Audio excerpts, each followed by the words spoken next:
Le vocabulaire des sensations. Complète les phrases avec les mots proposés, puis classe ces mots dans le tableau ci-après.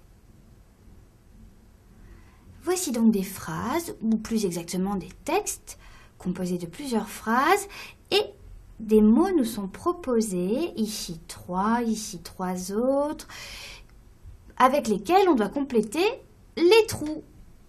Ça continue, encore un texte, encore des mots, et le tableau qu'il va donc falloir compléter avec les 5 sens.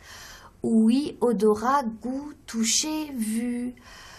L'ouïe, c'est ce qui rapporte à ce qu'on entend. L'odorat, l'odeur, ce qu'on sent. Le goût, ce qu'on goûte avec la bouche. Le toucher, tout ce qui se rapporte à ce qu'on touche. Et la vue, tout ce qu'on voit. Allez, c'est parti! L'hiver dernier, je suis tombée sur le verglas. Comme j'avais très mal à la tête, je suis allée aux urgences, où un médecin des produits médicaux, m'a fait tourner de l'œil et je me suis évanouie. Dans ma chute, le bureau du docteur. 1 mois à l'hôpital, à cause d'une petite plaque de verglas. Eh ben dis donc, quelle malchance! Alors, on a 3 mots, ausculter, heurtant, émanation, et 3 espaces pour compléter le texte. Comme j'avais très mal à la tête, je suis allée aux urgences où un médecin m'a. Alors, il m'a ausculté, il m'a heurtant, il m'a émanation. Non, il m'a ausculté. Un médecin ausculte. Donc, le premier mot va être ausculter. Où vais-je mettre le mot ausculter dans le tableau? Ausculter. Qu'est-ce que ça signifie exactement, ausculter? Que fait le médecin quand il m'ausculte? Eh bien, il écoute toutes les parties de mon corps, avec son stéthoscope notamment. Il écoute mon cœur, ma respiration. Donc, ausculter, l'auscultation, ça va relever de l'ouïe. Ah ben oui, c'est ce qu'on écoute. Ausculter.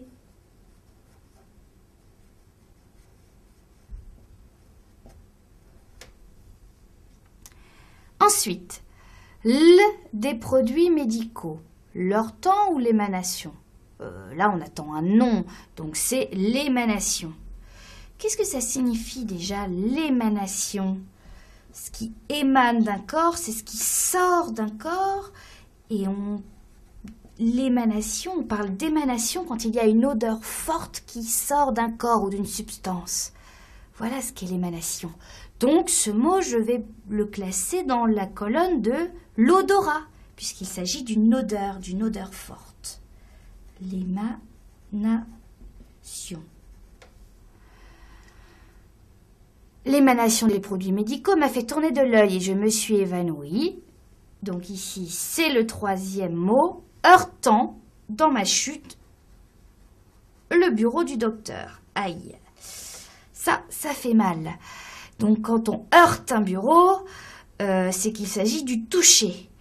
En l'occurrence, là, c'est un toucher pas très agréable, hein, mais c'est le toucher.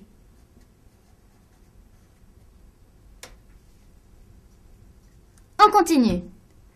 Hier, nous sommes allés au musée du bonbon et des viennoiseries, où nous avons 2 gâteaux présentés sur de grandes tables recouvertes de nappes. Quel régal! Et les 3 mots sont donc succulent, savouré et soyeuse. Un musée du bonbon et des viennoiseries. J'adore les bonbons.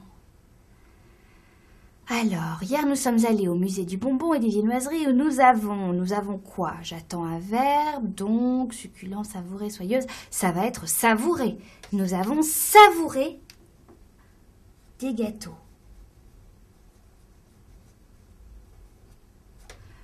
Savourer, ça se rapporte à quel sens dans mon tableau? Quand je savoure, c'est que j'ai goûté à quelque chose, c'est que je suis en train de le manger. Donc, ça se rapporte au goût.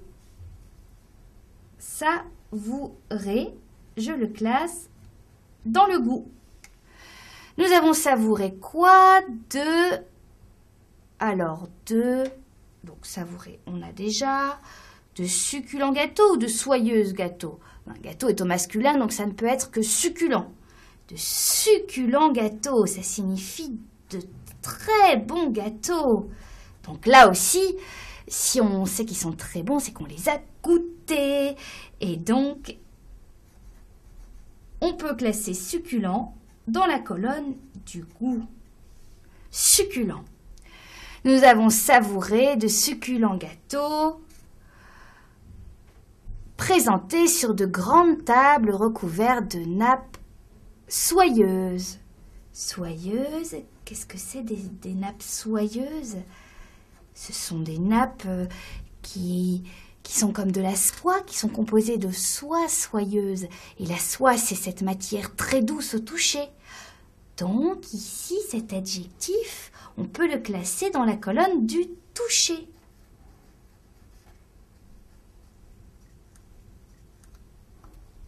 Et voilà. La suite. Le héros dut emprunter des passages secrets à travers des souterrains les égouts. Il tomba alors sur une vieille porte qui s'ouvrit dans un horrible. Il s'avança prudemment et en vint l'obscurité. Une forme se mit à bouger. Quelle aventure! Alors, cette fois, on a plus de mots. Difforme, scruta, empestait, grincement. Le héros dut emprunter des passages secrets à travers des souterrains les égouts. Ici, on attend un verbe au pluriel, puisque ce sont les souterrains, le sujet. Donc, ce sont les souterrains qui empestaient les égouts. Et oui, surtout que les égouts, ça sent vraiment pas bon. Et empester, ça signifie justement ce qui sent vraiment pas bon. Donc, qui empestait les égouts. Et puisqu'on parle de ce qui ne sent pas bon, on va pouvoir classer le verbe empester dans l'odorat.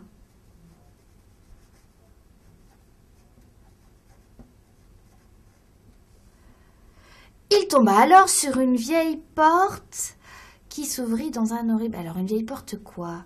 Difforme? Ah oui, c'est possible. Scruta, non. Grincement, non.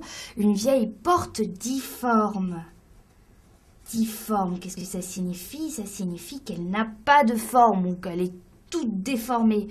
Donc, c'est quelque chose qu'on voit, ça.